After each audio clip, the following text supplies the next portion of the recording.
আজকে তিনটি অভ্যাস সম্পর্কে আলোচনা করব।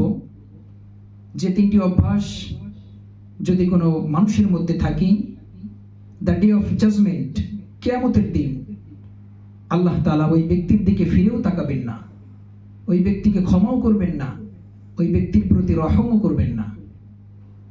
সেই তিনটি অভ্যাস কি? হযরত আবু যর রাদিয়াল্লাহু তাআলা আনহু মুসলিম শরীফের হাদিসের মধ্যে বর্ণনা করেন, قال رسول الله صلى الله عليه وسلم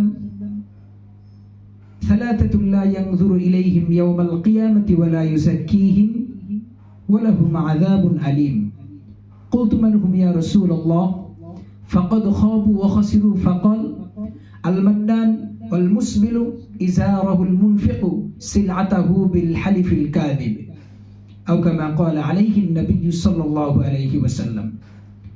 রাসূল সাল্লাল্লাহু আলাইহি ওয়াসাল্লাম বলেন, সেই তিনটি অভ্যাসের প্রথম অভ্যাস হলো, যদি কোনো মানুষ টাকনু গিরার নিচে কাপড় পরিধান করে, আল্লাহ তাআলা কিয়ামতের দিন ওই ব্যক্তির দিকে ফিরেও তাকাবেন না, ওই ব্যক্তিকে ক্ষমাও করবেন না। ওই ব্যক্তির জন্য রয়েছে ওয়ালাহুম আযাবুন আলীম, কঠিন আযাবের ব্যবস্থা। দুই নম্বর, রাসূল সাল্লাল্লাহু আলাইহি ওয়াসাল্লাম বলেন,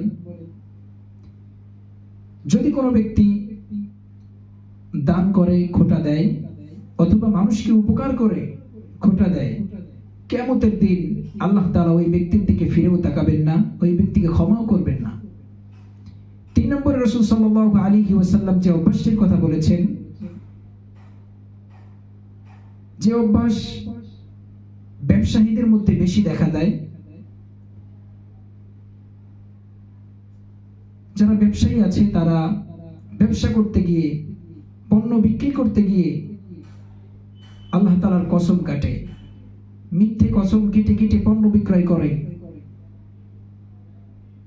এই অভ্যাস যাদের ভেতরে আছে, কিয়ামতের দিন আল্লাহ তাআলা তাদের দিকে ফিরেও তাকাবেন না, তাদের ক্ষমাও করবেন না। তাদের জন্য রয়েছে ওয়ালাহুম আযাবুন আলীম, কঠিন আযাবের ব্যবস্থা। আল্লাহ তাআলা যেন এই তিনটি অভ্যাস আমাদের বর্জন করার তৌফিক দান করেন। আমিন।